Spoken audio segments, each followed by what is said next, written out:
BTA ya, kelas A BTA ya.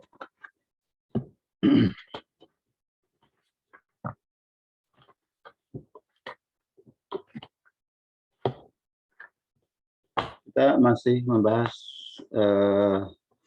tentang hakikat ya.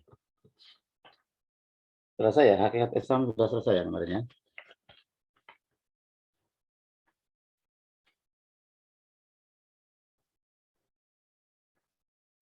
Ya. Sedikit untuk review ya, biar ada ingatan. Jadi salah satu makna dari Islam yang sangat dominan ya di dalam ajaran Islam itu dalam Al-Quran ya, banyak makna Islam itu. Ada kemarin saya jelaskan di awal ya. Ada damai, sejahtera, selamat sentosa, bahagia dan sebagainya ya. Tapi yang paling dominan di situ kalau kita cermati adalah makna ya, kepasrahan, ketundukan, kepatuhan. Sehingga kita disebut sebagai Muslim atau orang Islam itu karena setelah kita melakukan transaksi ilahiyah syahadatain, itu adalah menyerahkan diri kita kepada Allah untuk diatur hanya oleh Allah. Itu namanya kita mendapatkan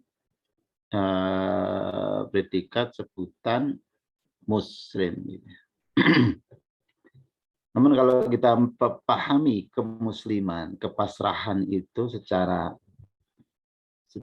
hakiki adalah kepasrahan kepada hukum-hukum Allah. Jadi pasrah ya pasrah kepada hukum Allah. Gitu. Jadi tidak ada jalan lain. Dan Allah telah membuat jalan kepasrahan itu, ya, berupa hukum-hukum. Ya. Nah, hukum Allah itu ada dua. Hukum jalan kepasrahan itu ada dua. Yang masing-masing itu punya hubungannya dengan kedudukan atau dengan makhluk. Ada dua jenis makhluk kalau kita bagi di dalam secara garis besar, itu makhluk yang berakal dan makhluk yang tidak berakal.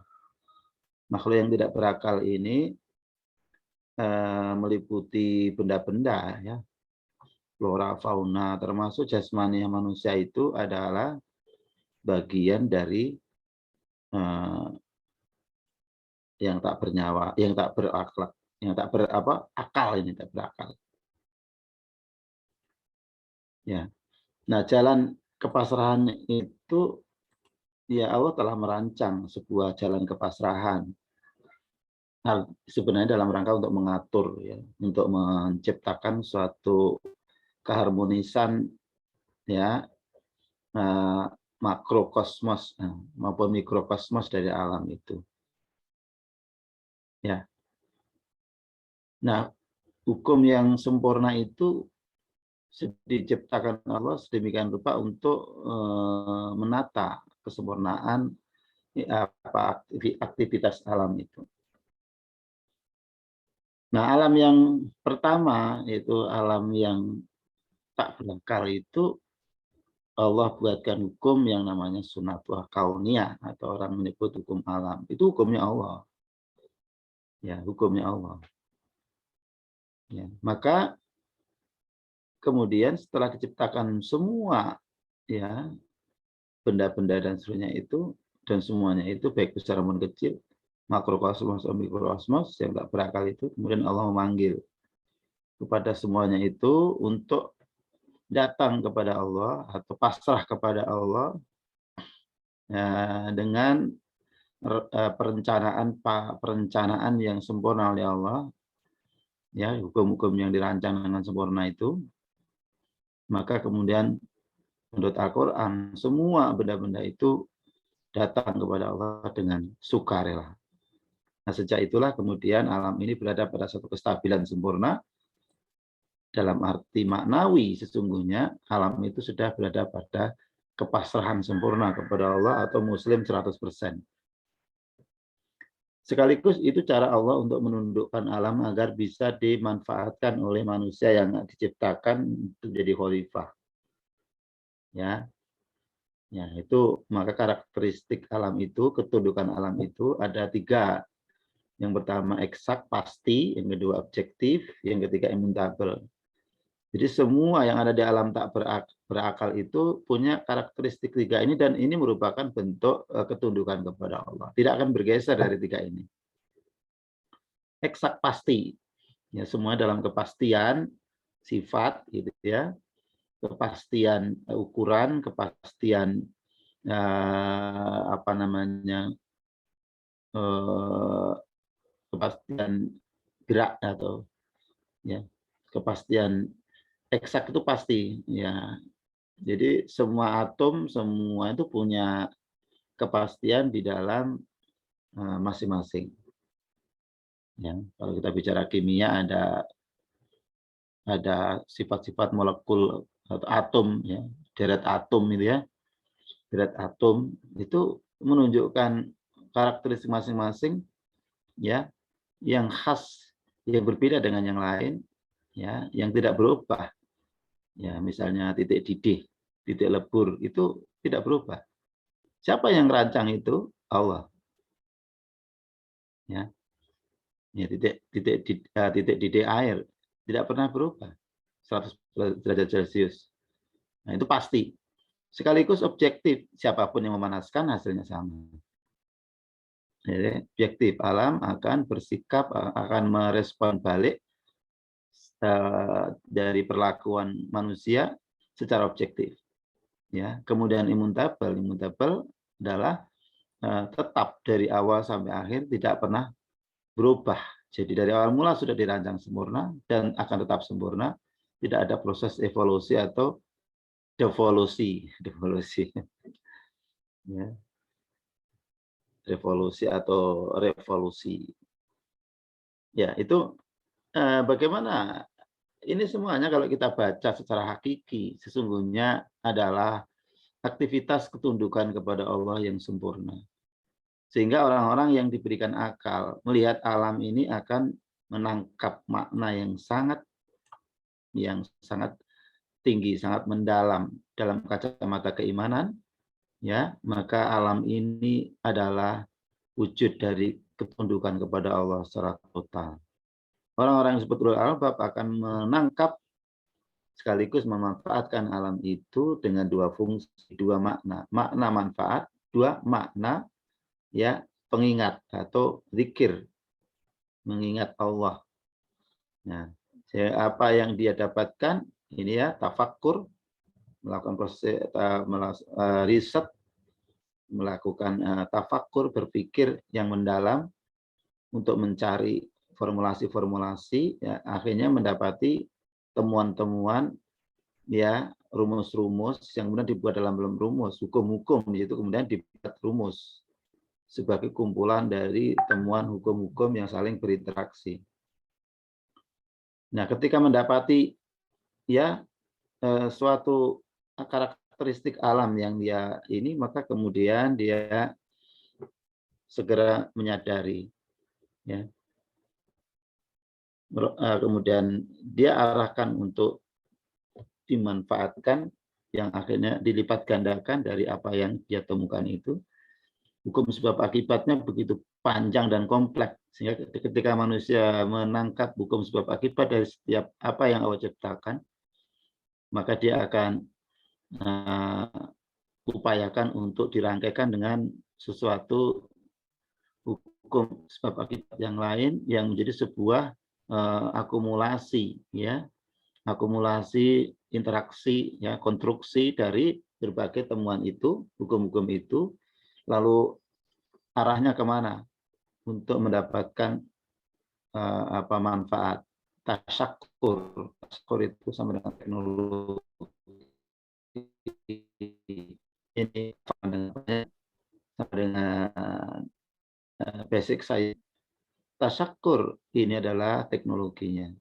Dan ketika dia menemukan manfaat yang didapat dari apa yang dia teliti, ya, maka kemudian dia memuja bukan dirinya, bukan anaza, inilah aku, bukan inilah aku, tapi dia menyadari, ya, bahwa apa namanya, Rabbana, dia menyebut Rob, bukan ana. Rabbana ma khalaqta hadza batila. Rob yang menciptakan alam semesta ini, mengaturnya, menguasainya, ternyata tidak ada yang tidak manfaat. Semuanya adalah kau ciptakan dengan tujuan manfaat. Ya, semakin banyak dia menemukan temuan ipteknya, ilmu pengetahuannya, teknologinya juga semakin besar, semakin canggih, semakin berlipat manfaatnya, dia semakin banyak menyebut Rabbana ma khalaqta hadza batila, ya, ternyata tidak ada yang tidak manfaat, semuanya adalah berujung pada manfaat. Ya, dia sebut Rabbana. Ya. Kemudian dia ikuti dengan satu sikap mental tawadhu, ya, merasa rendah, ya, dengan memuji kebesaran Allah. Subhanaka, maha suci engkau ya Allah dari segala bentuk kekurangan dan keterbatasan. Engkau maha sempurna ya Allah. Kami maha lemah dan penuh kesalahan dan keterbatasan. Jadi semakin tinggi teknologi yang dapat, makin tinggi pengetahuan dia temukan, dikembangkan, makin banyak teknologi yang bisa memberi manfaat pada kehidupan, makin rendah hati, makin menunduk, makin merasa bodoh, makin melihat kebesaran Allah, dan ujung-ujungnya adalah kesadaran makin tinggi untuk taat tunduk kepada Allah. Endingnya adalah menerima syariat Allah yang dirancang untuk mengatur kehidupan manusia. Ini endingnya orang pinter itu justru makin tunduk, taat kepada Allah, takwa. Wah, ini adalah alam. Jadi bagaimana kita terus berlatih untuk memanfaatkan kemampuan akal kita untuk bertafakur. Ya, tafakur, tasyakur. Ya, inilah khalifah, diberi kemampuan untuk bisa tafakur dan tasyakur. Ya, iblis nggak punya, malaikat nggak punya tafakur, tasyakur, karena nggak diberi akal. Ya, ya, malaikat kalau dikasih rumus A sama dengan B, B sama dengan C, ya sudah gitu aja. A sama dengan B, B sama dengan C. Ya selamanya akan begitu aja. Tapi kalau manusia karena diberi kemampuan akumulatif, bisa merangkaikan berbagai sebab akibat, ya, bikuli syai'in sababa, bikuli syai'in sababa, fa'atba'a sababa, gitu ya. Setiap sesuatu ada sebab akibatnya dan akan terus berangkai dengan sebab akibat berikutnya. Nah, orang yang cerdas, yang menguasai teknologi dan sains dan teknologi itu adalah orang yang memiliki, ya, apa namanya, memiliki prestasi penguasaan sebab akibat yang sangat kompleks, ya, integral, tidak linier, gitu ya. Ya, begitu. Nah, inilah yang diperintahkan pada kita untuk menangkap sekaligus menjadi apa namanya, ilmuwan dan teknokrat, gitu. Ya. Nah, itu nanti nilainya di situ, nilai kekhalifahannya adalah lebih, ya, tingkat ketinggian iman itu tergantung dari dua prestasi ini. Sama-sama tunduk kepada syariat, tapi yang satu menghasilkan manfaat melalui aktivitas teknologi ipteknya ini, derajatnya lebih tinggi yang punya iptek. Ini yang menentukan levelnya. Kalau taat ini menentukan tiketnya, ya, tiket masuk surganya ini menentukan kelasnya. Yang mau ekonomi atau bisnis atau VIP, super VIP, surganya tergantung di prestasi ini.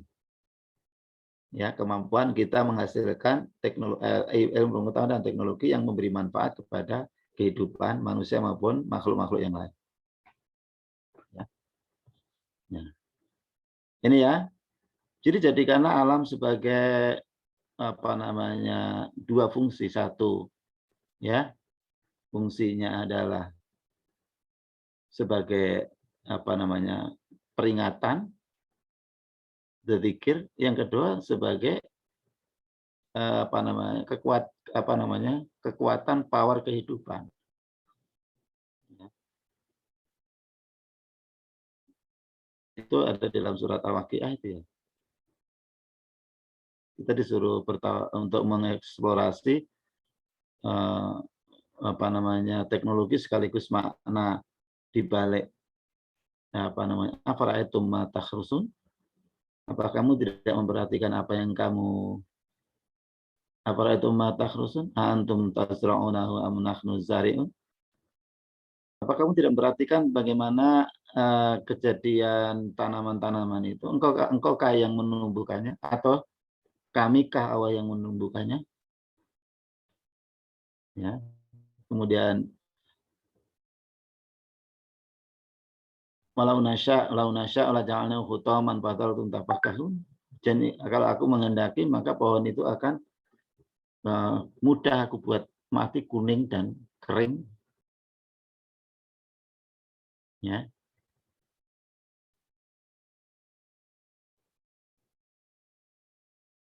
Innalamugramun bal nahnu mahrumun. Ya, tinggal kamu menyesali aja. Siapa yang mengaturnya itu? Kalau berkehendak terhadap tanaman itu kalau dibikin kering, panas gampang. Kirim udara, ya, suhu panas, habislah. Maka ingatlah, jangan sombong dengan tanaman-tanamanmu yang kau tanam dengan kehebatannya itu. Bukan kau yang hebat. Yang menumbuhkan Allah, bagi Allah mudah untuk mengeringkan dalam waktu semalam. Atau sehari gitu ya. Afara'aitumul ma'a alladzi tashrabun, suruh kita coba bertafakur dengan air. Apa kau tidak memperhatikan bagaimana air yang kau minum itu? Antum anzaltumuhu minal musni am nahnul munsi'un? Antum munsi'un? Antum anzaltumuhu minal musni am nahnul munzilun? Engkaukah yang menaikkan air dari bumi lalu diangkat ke atas lalu di langit turunkan ke bumi lagi melalui gunung? Siapa yang mengatur sirkulasi air itu? Ya, coba perhatikan, pelajari, teliti. Ya, itu kan suruh kita berpikir, tafakur. Di sana apa rahasia-rahasia, bagaimana keteraturan, keunikan di situ, di balik itu. Lau nasya'u la ja'alnahu hujajan falau la tashkurun. Nah, itu ya. Kalau sekiranya aku kehendaki, Allah kehendaki, akan aku jadikan air semuanya itu asin. Coba Anda bayangkan kalau air itu asin gitu. Asin semuanya gitu. Apa yang terjadi? Artinya air yang naik itu tidak tersaring lagi karena kebanyakan dari lautan. Maka molekul-molekul air yang naik itu tidak tersaring lagi menjadi H2O, menjadi air yang masih lekat gitu ya, masih lengket tuh karena air laut kan lengket ya. Ya.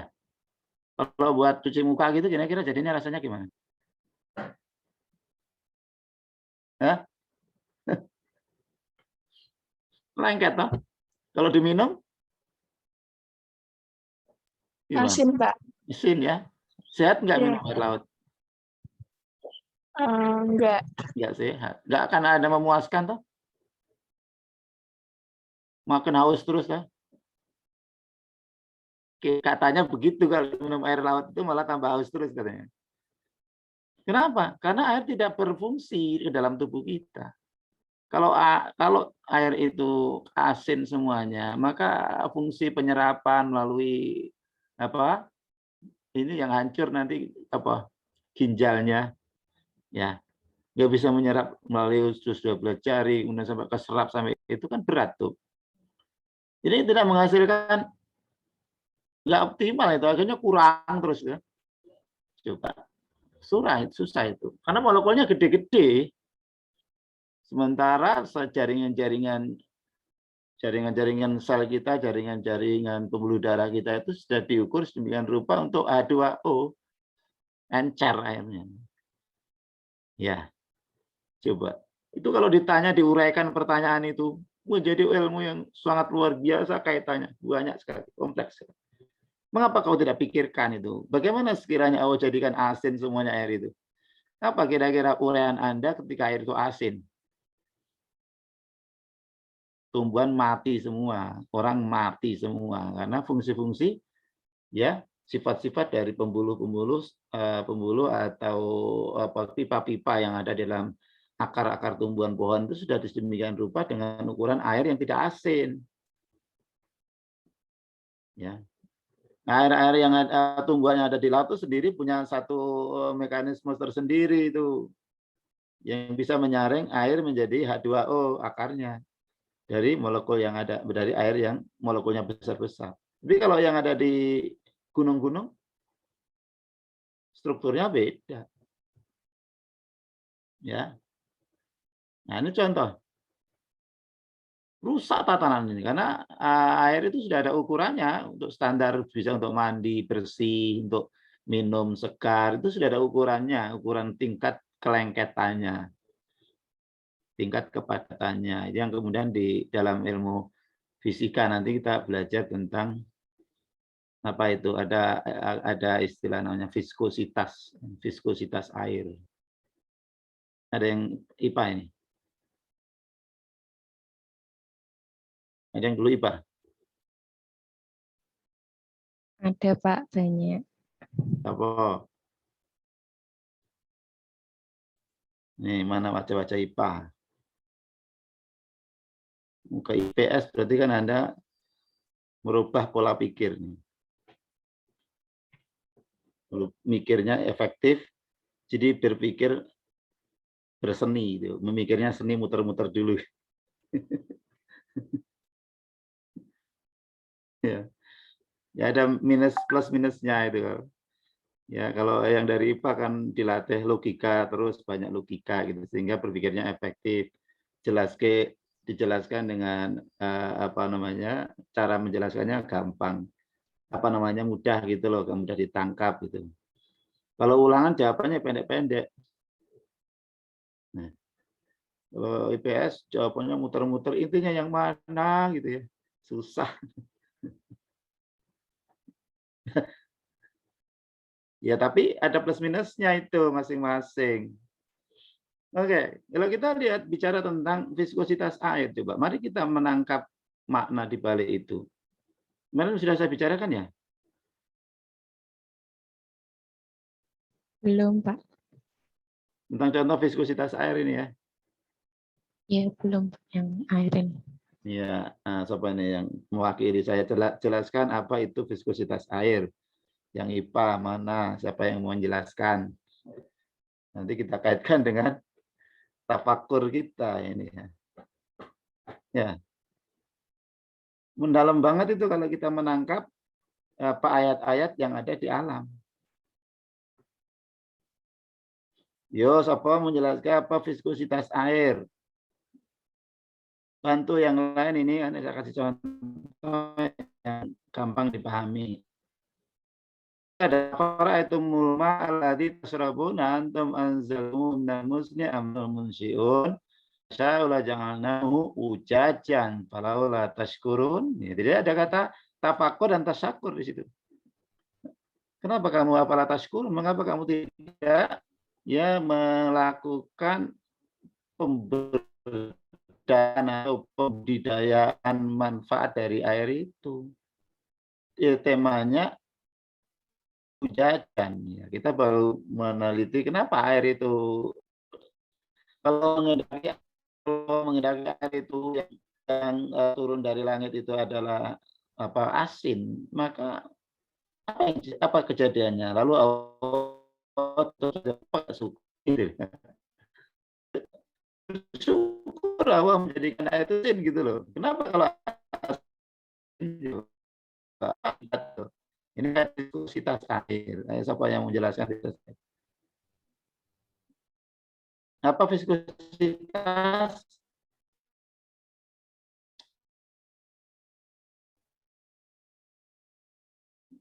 Barusan koknya, barusan kemarin lurus toh, masih anget banget toh, masih kebul-kebul ya, mau ujian masuk perguruan tinggi itu mesti kan ya daftar eksito tapi nggak keterima gitu ya. Malu ini nggak ada yang ngomong nih, apa sih? Anda ikut mendapati ilmunya nanti. Kalau Anda ikut bicara jadi narasumber, silakan. Siapa bicara viskositas air.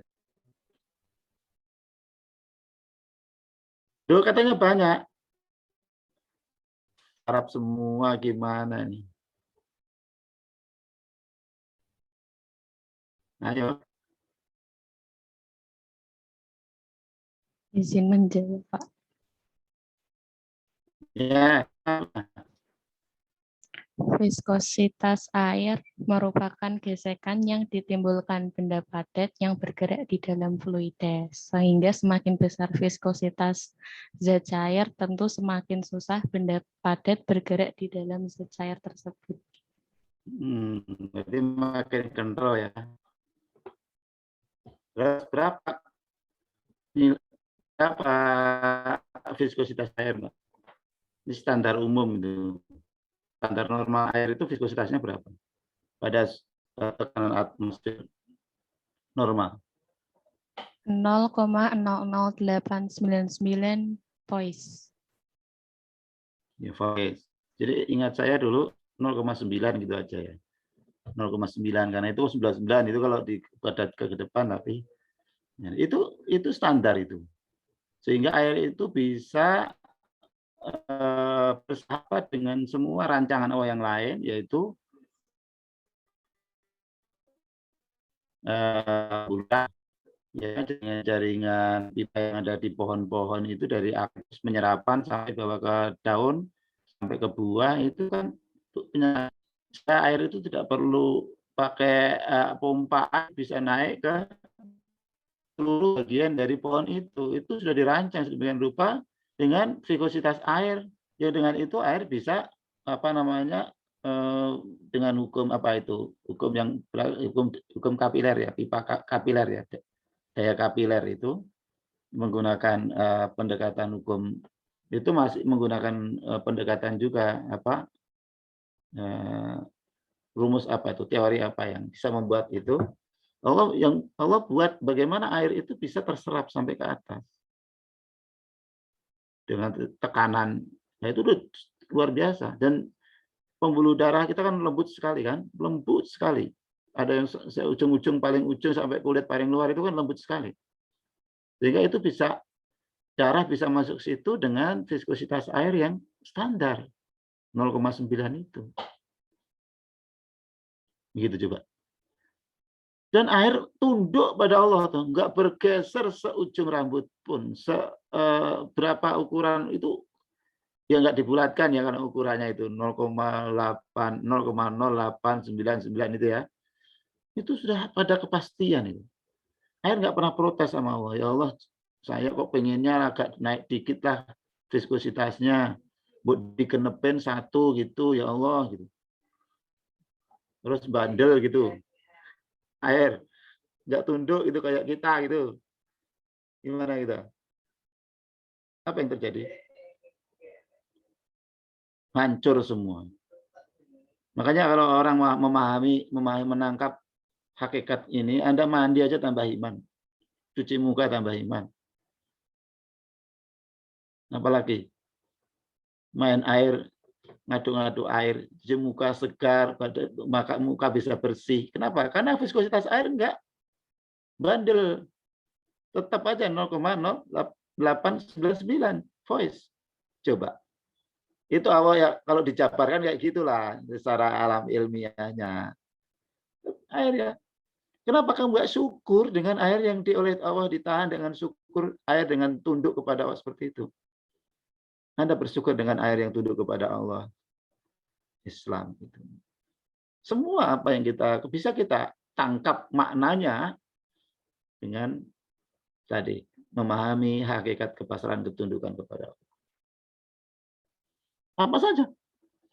Nah, kita pegang bulu alis. Ini bisa tambah iman kok. Ya Allah, kenapa bulu alis ini struktur molekulnya, selnya kok tidak sama dengan yang di kepala ya. Dia tidak berubah. Kalau protes tuh ya Allah, saya kok tidak bisa panjang seperti yang ada di kepala ya Allah. Ya. Saya pengen bisa panjang seperti kepala. Kira-kira gimana jadinya?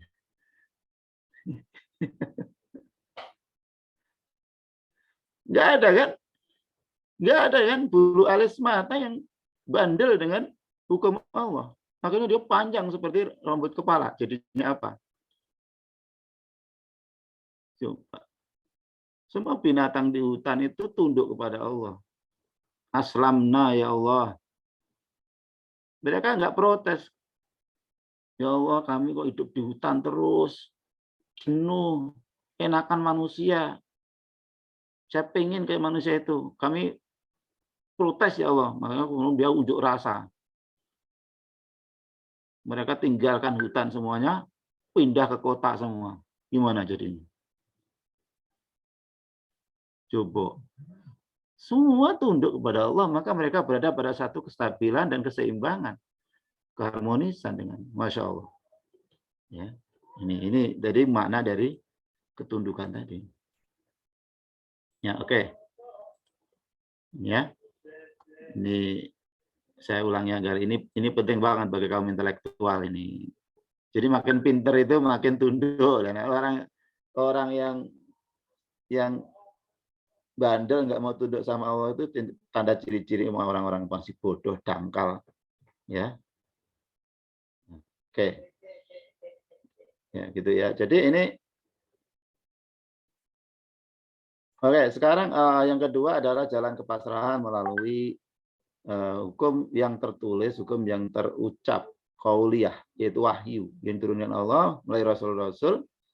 Adalah sasarannya adalah untuk manusia, terutama ruhiyah manusia. Di dalam ruhiyah manusia itu ada kekuatan tiga ini. Karakteristiknya ada tiga ini, semua manusia. Ya, gitu. Ya, itu ya.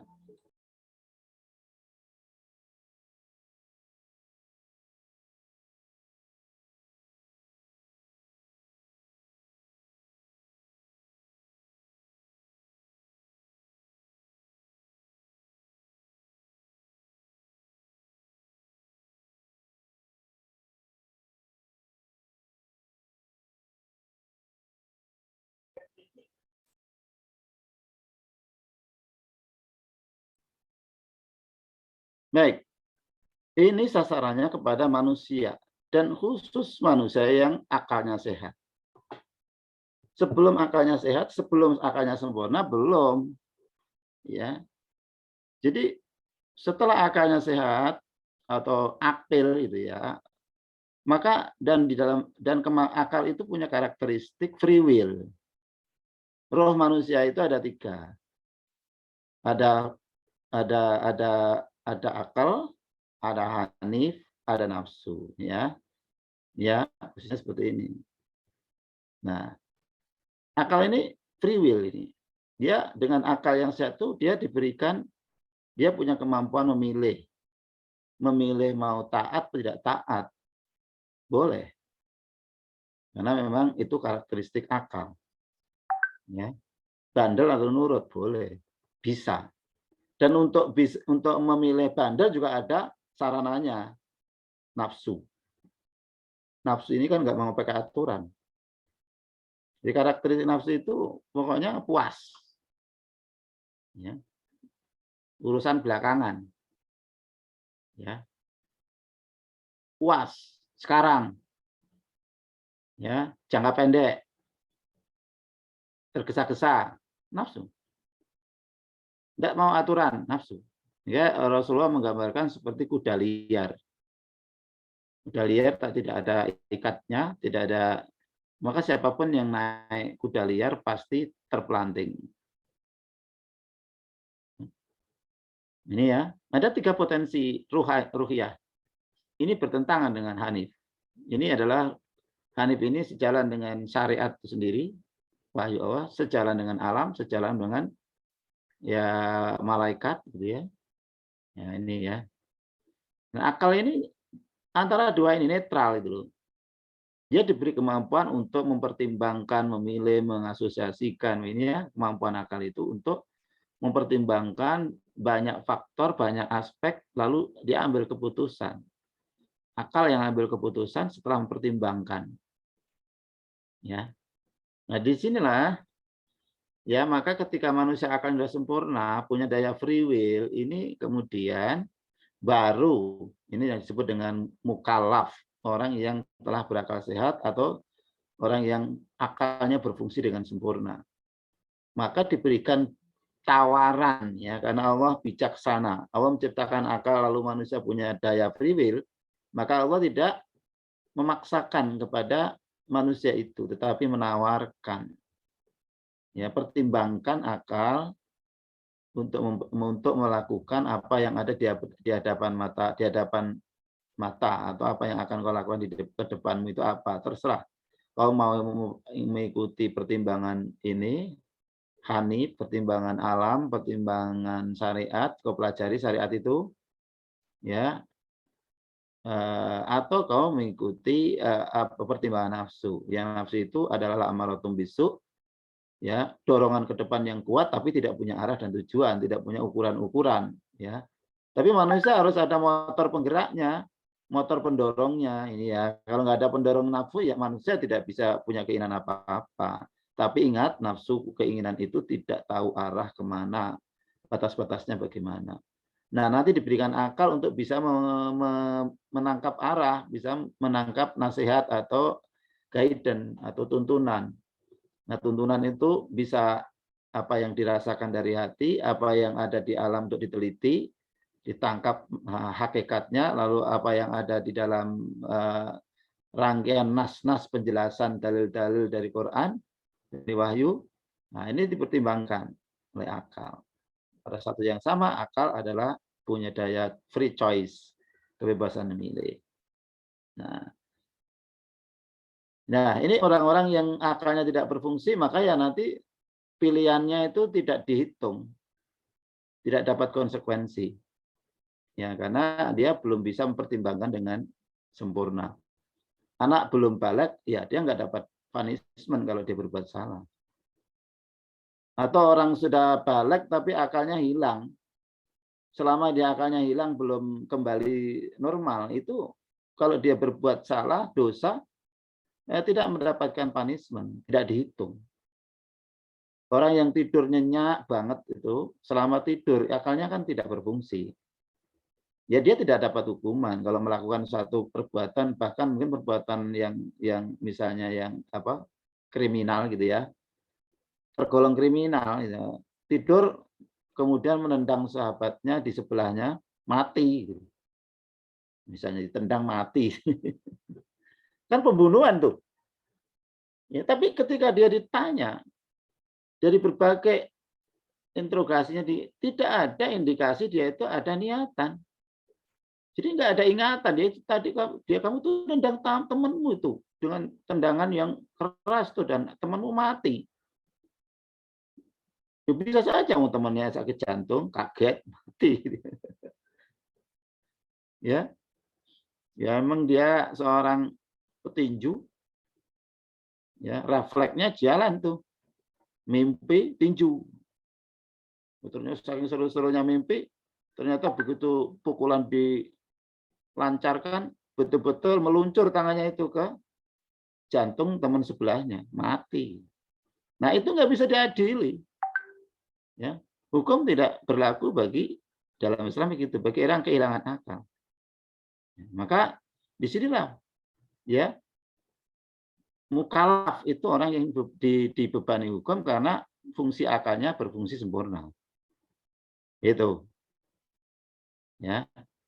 Nah, disinilah kemudian apa yang ada di dalam syariat ini itu sudah ada. ini jalan bengkok, ini jalan lurus. Ini jalan orang-orang yang dimurkai, ini jalannya orang tersesat, ini jalannya orang yang lurus, siratal mustaqim, siratal ladzina an'amta alaihim. Itu jelaskan itu. Kalau jalan lurus akibatnya seperti ini, jalan bengkok akibatnya seperti ini, sudah ada pelajaran umat-umat sebelumnya, ya, bagaimana kesudahan orang-orang kaum Ad, kaumnya Nabi, kaum Samud, kaumnya Fir'aun, kaumnya ini tadi semuanya hasilnya akibatnya kayak apa. Sudah diberikan pelajaran semuanya, gunakan akal sehatmu itu, lalu pilihlah berdasarkan pertimbangan yang terbaik. Nah, kalau Anda milih yang ke sini, ya Anda mengambil kebuatan yang sejalan dengan nurani, sejalan dengan syariat, sejalan dengan alam, kamu akan jadi muslim, mukmin, muhsin, levelnya gitu ya, muttaqin. Apa endingnya? Endingnya jannah dunia, jannah akhirat. Itu dijelaskan semua dalam nas-nas, dalam ajaran Islam. Kalau kau ambil jalan kesenangan sesaat, kau ingin puas, nggak peduli dengan suara nurani, nggak peduli dengan syariat, nggak peduli dengan apa itu pesan alam, ya, hanya kamu dengar hanyalah suara nafsumu dan suara bisikan setan, iblis. Lalu kamu putuskan, ya, amalmu mengambil keputusan yang bertentangan dengan syariat, bertentangan dengan alam, bertentangan dengan suara nurani, maka kamu jadi kafir, munafik, musyrik. Apa endingnya? Endingnya ya Allah jelaskan di neraka bagaimana kehidupan di dunia kayak apa, di akhirat kayak apa. Sudah. Fahadainahu najdain, aku tunjukkan dua jalan. Ambillah. Memang untuk jalan yang jalan Islam, jalan yang mendaki, memang berat. Karena juga harus melawan nafsu, melawan macam-macam.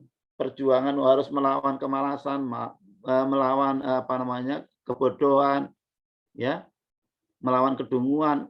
Berat itu memang. Tapi jalan akhirnya kemana? Nah, itulah jalannya orang-orang yang diberi nikmat pada mereka, yaitu jalannya para rasul, para nabi, para rasul, para ulama, syuhada, solehin, shodiqin. Jelas tuh. Itu yang kita minta setiap hari kan? Atau kalau nggak mau berarti jalannya yang dimurkai Allah, materialisme, ateisme, jalannya orang tersesat. Jalannya Nasrani dan kepercayaan-kepercayaan tradisi. Silakan ambil. Up to you gitu ya. Itu. La ikraha fiddin. Kalau sudah jelas semuanya ya tidak ada paksaan dalam memilih agama. Tapi kalau kau memilih Islam ya Anda sportif, konsisten. Terimalah Islam sepenuhnya, jalankan semuanya. Udkhulu fi silmi kafah. Itu. Jangan pengecut. Pengen surganya, pengen jannahnya, tapi nggak mau perjuangannya, nggak mau melawan nafsu, nggak mau melawan kemalasan, nggak mau melawan kebodohan. Ya, kebodohan membaca kitab, membaca aturan dari Allah. Ya, itu namanya pengecut, pengen enaknya, nggak mau risikonya. Ya, jelas tuh. Am hasibtum an tadkhulul jannata wa lamma ya'tikum mathalul ladzina khalau min qablikum masatumul ba'sa wad dharra wa zulzilu hatta yaqula rasul wal ladzina amanu mata nasrullah ala inna nasrallahi qarib. Apa kamu mengira antadkhulul jannah, kamu akan masuk jannahnya Allah, akan menikmati jannah baik dunia akhirat ya, apalagi akhirat. Walamma ya'tikum, dan belum terbukti datang kepadamu, kau tunjukkan pada dirimu dalam hidupmu. Matharul ladzina khalau min qablikum, seperti bagaimana orang-orang yang sebelum kamu, perjuangan orang-orang sebelum kamu, ahlul jannah, para nabi, para rasul, dan orang-orang syuhada, ulama, sholihin, shodiqin, ya. Masatumul ba'sa, ya, demi untuk meraih jannah itu mereka itu masatumul ba'sa, mereka menghadapi berbagai ujian, musibah, ya, berbagai tantangan, berbagai penderitaan dalam rangka untuk memperjuangkan keimanan keislaman yang dia miliki. Wadharra, dan kesempitan, ya, kesempitan resiko dari perjuangan, ya, baik itu mengeluarkan uang ataupun harus hidup sederhana, harus dalam kondisi terembargo misalnya ya. Wadh-dharra wa zulzilu, dan sampai dia dihadapkan pada situasi kejiwaan yang goncang karena begitu banyaknya ujian dan tantangan dan dari lawan-lawan yang memusuhi keislaman kita, memusuhi ketaatan kita, menghalangi ketaatan kita kepada Allah dan Rasulnya. Ya, wa zulzilu hatta yaqula rasulu walladzina amanu, sampai kondisinya dia merindukan kapan pertolongan Allah itu datang. Saking beratnya dalam menghadapi perjuangan akibat karena mempertahankan al-haq, kebenaran Islam, kebenaran akidah tauhid kita dalam kehidupan masyarakat yang mayoritas mereka mengikuti nafsu. Mata Nasrullah, ya, sampai sebegitunya mereka itu stres dalam menjalankan perjuangan mempertahankan Islam itu. Apa sudah pernah kau alami seperti itu? Kok kamu merindukan menyangka akan masuk surga? Jadi sunatullah masuk surga itu adalah ujian-ujian akan datang karena setan nggak pernah rela kita taat itu. Dan kroni-kroni setan akan terus berupaya tidak pernah henti-hentinya untuk membuat kita ini perlahan-lahan atau cepat meninggalkan keislaman kita. Itu sunatullahnya gitu.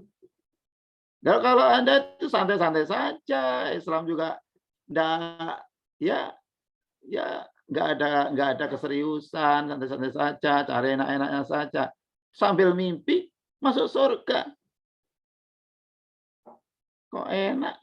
Surganya mbahmu apa? Nggak ada ceritanya itu, Mas. Nggak ada ceritanya, bro. Para ahli surga kok enak-enakan, hura-hura, katanya ya muda, foya-foya, tua, kaya raya, mati masuk surga. Itu semboyan menyesatkan. Nggak ada itu rumusnya kayak gitu. Itu semboyan setan, yang itu tipuan. Oke. Ya, ala inna nasrullahi qarib, ketahuilah sebenarnya kamu sudah pada tingkat seperti itu seriusnya berjihad bersungguh-sungguh di dalam mempertahankan, memperjuangkan keislamanmu dalam kehidupan. Sesungguhnya pertolongan Allah itu amatlah dekat. Ya. Dekat itu pertolongan Allah itu ada dua endingnya. Satu iskariman, Allah berikan pertolongan di dunia ini sehingga Islam ini menang, menjadi panglima peradaban, mengatur kehidupan, memimpin kehidupan dengan ajaran Islam. Itu iskariman. Kamu mulia dengan kejayaan Islam, menikmati perjuangan, nabuh gong, menikmati fasilitas kemewahan, dihargai, dipuji seluruh manusia, semua orang. Nah,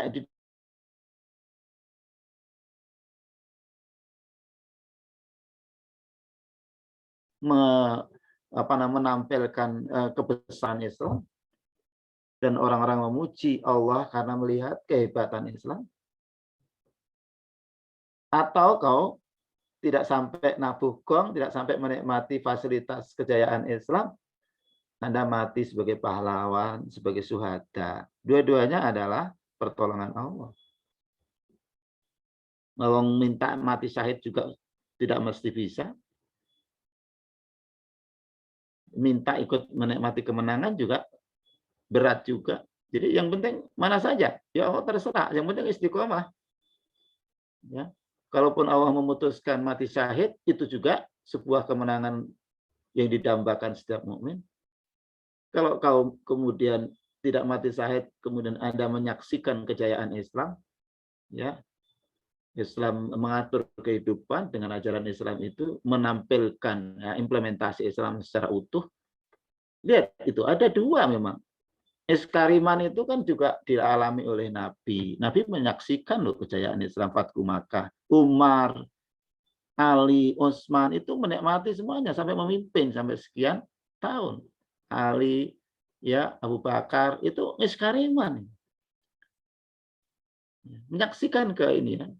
Salman Al-Farisi, sebagian dari tokoh-tokohnya itu iskariman itu. Memuji Allah dengan kemenangan Islam. Tapi banyak juga yang mutsyahidan. Ya, pilihan cita-cita kita hanya dua. Iskariman atau mutsyahidan. Kan gitu orang mukmin. Saya kira ini ya. Jadi dua jalan kepasaran ini harus kita padukan. Jangan mencari dunia, syariatnya ditinggalkan. Jangan menegakkan syariat, ilmu pengetahuannya ditinggalkan. Dua-duanya tidak menjadikan Islam memimpin, nggak bisa membawa iskariman. Ya, gitu ya. Ini ada konsep ketundukan kepasrahan kepada Allah. Jadi orang-orang yang disebut kafir sejati itu tubuhnya tunduk patuh kepada Allah, ya, tapi akalnya mengikuti nafsu, berbuat dosa, mengambil jalan merah ke neraka, lalu tubuhnya yang muslim itu nanti dibakar, dihancurkan ya oleh api neraka. Padahal tubuhnya muslim. Dari kecil, dari lahir, sebelum lahir, dari sperma, ovum, sampai tumbuh bayi, sampai balita, sampai muslim. Bahkan aktivitas tubuhnya sendiri sampai mati, dia muslim. Tidak bergeser sedikit pun. Tapi karena akalnya ini menolak syariat, menolak Islam, mengikuti nafsu, maka berakibat akan menghancurkan ya jasmaninya yang tunduk pada Allah itu dengan api neraka. Itu adalah kekufuran yang sejati. Ya, sedangkan muslim sejati adalah muslim yang bisa bersinergikan ya secara fitrah, secara alamiah tubuhnya muslim, berseirama dengan alam. Ya, kemudian pikirannya ya menyesuaikan diri, bersepaham, menerima hidayah syariah taat, menerima suara nurani yang selalu menyerukan ketundukan kepada Allah, dan bersahabat dengan alam, ya, memanfaatkan alam untuk kemaslahatan, dan alam sekaligus menjadi peringatan zikir setiap saat, makin menguatkan ketaatan kepada Allah. Maka orang ini yang disebut dengan muslim sejati. Saya kira bab ini saya perdalam lagi nih ya. Ya. Nah itu. Kita kalau udah sampai sini mungkin ada pertanyaan?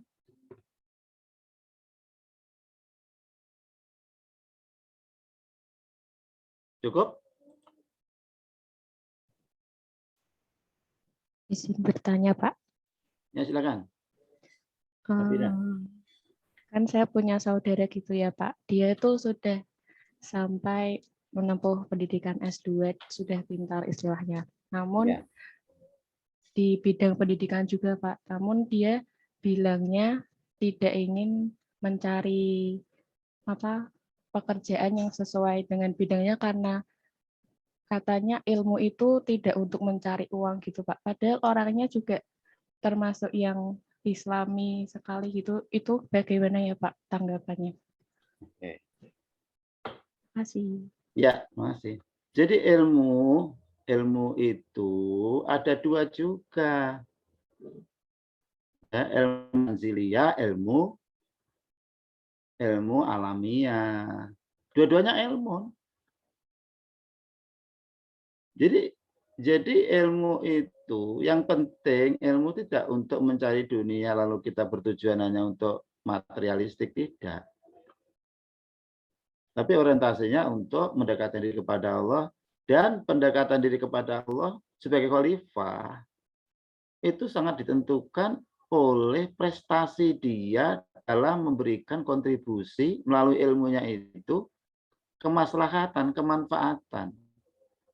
Ya. Sehingga kalau saudaramu itu ahli di bidang apa? Di bidang apa itu?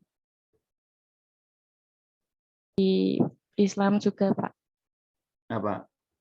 Di Eh, lupa, Pak. Soalnya kuliahnya kan di luar. Terus tuh tidak ingin melanjutkan lagi ke guruannya gitu. Ya, jadi meningkatkan ilmu itu meningkatkan derajat. Karena kemanfaatan yang akan diberikan oleh orang yang ilmunya lebih tinggi itu lebih luas. Yang akan dicari adalah bagaimana peran khalifahnya itu. Kalau peran khalifahnya yaitu peran untuk memakmurkan kehidupan bagi alam lingkungannya, manusia dan alam alam ciptaan yang lain. Jadi justru ini ilmu itu bukan untuk mencari uang memang, tapi untuk mencari derajat keimanan lebih tinggi. Ya gitu, itu yang harus dipahami. Saya kira ini dikotomi, kalau begitu nanti dikotomi, nggak boleh dikotomi. Jadi Anda yang bidangnya Anda ini sekarang kan APT, administrasi bisnis, terapan. Ada di situ ada teknologinya. Ya, teknologi, terapan kan teknologi. Ya, Anda sudah menjalankan syariatnya sesuai dengan aturan syariat tadi, ilmu tentang syariat tadi Anda jalankan. Hukum-hukum yang nggak boleh Anda taati, tidak apa yang diperintahkan diwajibkan Anda jalankan sebaik-baiknya. Anda penuhi itu. Ya, itu kemudian dengan ketaatan itu Anda dapat tiket sebagai hamba Allah dan akan dipanggil oleh Allah di dalam jannahnya. Tetapi derajat jannahnya itu ditentukan oleh seberapa besar kontribusimu dalam memberikan kesejahteraan, kemakmuran bagi yang lain. Nah, Anda bikin misalnya software, dan software yang Anda miliki yang kau buat itu bermanfaat bagi kemudahan banyak orang, ya, membuat kemaslahatan, dipakai banyak orang, ya. Ya, jangan berpikir pokoknya ini harus temuan saya harus saya patenkan, lalu aku dapat keuntungan uang yang banyak. Nah, kalau hanya begitu, kamu dapatnya hanya materi, hasil teknologimu itu. Tapi beda lagi kalau kemudian uang banyak itu kamu pakai untuk kesejahteraan umat lagi, gitu ya, bukan untuk memperkaya diri, dinikmati hedonisme dengan kekayaan itu. Ya, para ulama, orang-orang alim dulu itu begitu menemukan satu teknologi, ilmu atau rumus atau apa itu kepuasan tersendiri bahwa ini amalku yang sajadahku yang akan memberikan investasi besar di akhirat nanti karena saya bisa menemukan sesuatu yang membahagiakan banyak orang, memudahkan banyak orang. Itu tinggi nilainya, namanya amal soleh. Amal soleh itu amal yang dilandasi ketaatan kepada Allah, keikhlasan karena Allah, tetapi memberi manfaat ya secara nyata bagi kehidupan orang lain, memecahkan masalah-masalah yang dihadapi oleh umat. Dengan software yang kamu temukan itu di dalam hal masalah penataan administrasi begitu sehingga dengan itu organisasi makin efektif dan maju dan organisasi banyak memberikan manfaat, institusi memberikan manfaat banyak orang. Nah, itu Anda memiliki keuntungan akhirat yang jauh lebih besar daripada kemudian Anda berhenti belajar lalu Anda hanya bisa memberikan memberikan manfaat yang lebih rendah. Ya gitu. Derajatnya itu nanti ya lebih tinggi bagi mereka yang punya karya-karya banyak. Ya untuk kemaslahatan orang, tapi kemaslahatan jangan Anda tepuk dada saya terus untuk kepentingan materi itu enggak. Jadi Anda bisa bayangkanlah sekarang Rasulullah itu jasanya kayak apa? Ya. Rasulullah itu memberikan punya kemampuan menuntun, mencerahkan sekian miliar orang dalam hidup ini dengan software yang dia tawarkan. Apa software itu? Software kehidupan. Kalau dibuat software itu software kehidupan. Ya, apa itu? Dinul Islam. Itu tutorial kehidupan untuk menjawab masalah bagaimana menghadapi kehidupan di dunia sampai akhirat coba. Kan mahal itu. Loh. Orang paling mulia kalau paling banyak membahagiakan orang. Ya. Jadi bekerja itu jangan kau lihat seperti itu, ukurannya uang. Lihatlah sebagai kepuasan ketika kita bisa menjadi wasilah ya membahagiakan banyak orang. Bayaran di dunia sedikit, jangan kau mengeluh, tapi yang kau harus banggakan, Anda bahagiakan, syukuri adalah Anda bisa berbuat banyak untuk mengantarkan orang bahagia. Orang bahagia, orang taat kepada Allah, dan dia masuk surga, Anda punya peran mengantarkan orang itu masuk surga. Masa yang menjadi wasilah masuk surga nggak dimasukkan surga? Ya lebih tinggi surganya dong daripada yang mereka masuk surga.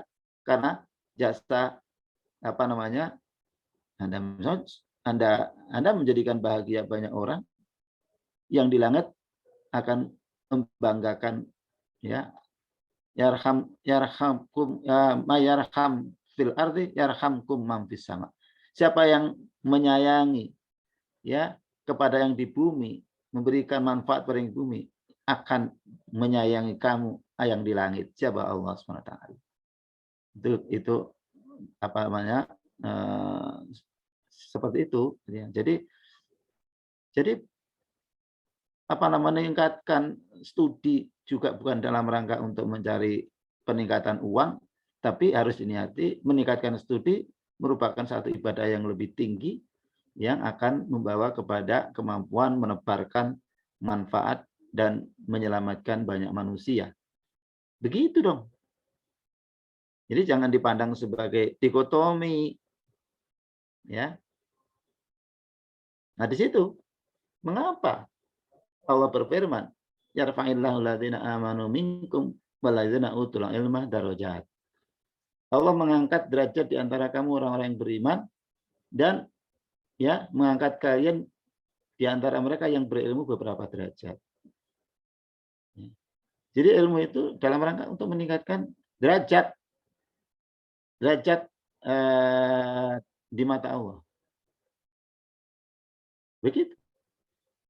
Nah, teknologi ini jangan untuk egoisme, tapi teknologi untuk umat. Pelayanan Anda itu pelayanan untuk apa namanya menjadi tugas Anda sebagai khalifah. Dan tugas khalifah itu adalah memakmurkan, meratakan rezeki di bumi. Rahmatan lil alamin. Jadi itu ya, ada dua yang harus dipersyaratkan agar kita ini rahmatan lil alamin. Satu, tegakkan syariat dalam mengatur sosial. Yang dua, optimalkan fungsi ilmu pengetahuanmu untuk memberikan kemakmuran bagi kehidupan manusia apapun agamanya. Nih, itu Mbak. Jadi itu masih harus perlu dievaluasi ya. Baik, Ya. Pak. Terima kasih. Nah, begitu. Oke. Saya kira sampai di sini sudah zuhur.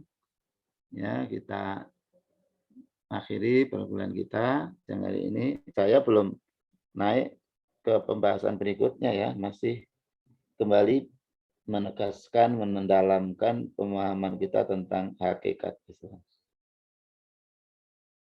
Ya, mudah-mudahan nanti pertemuan yang akan datang bisa pekan berikutnya sudah selesai bab selanjutnya. Coba sampai di sini kita tutup dengan doa kafaratul majelis. Bismillahirrahmanirrahim. Subhanakallahumma wa bihamdika asyhadu an la ilaha illa anta astaghfiruka wa atubu ilaik.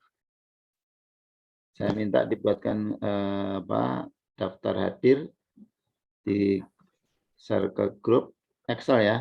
Ya, Pak. Nanti kalau El Nino sudah pulih kembali, saya akan kirim di El Nino di tatap muka yang ke 14 ya. 14. Yang ada masalah silakan di-share juga di grup. Ya. Begitu. Baik, Pak. Assalamualaikum warahmatullahi wabarakatuh. Waalaikumsalam warahmatullahi wabarakatuh. Terima kasih, Pak. Waalaikumsalam warahmatullahi wabarakatuh. Balik. Terima kasih, Pak. Waalaikumsalam. Terima kasih, Pak. Terima kasih.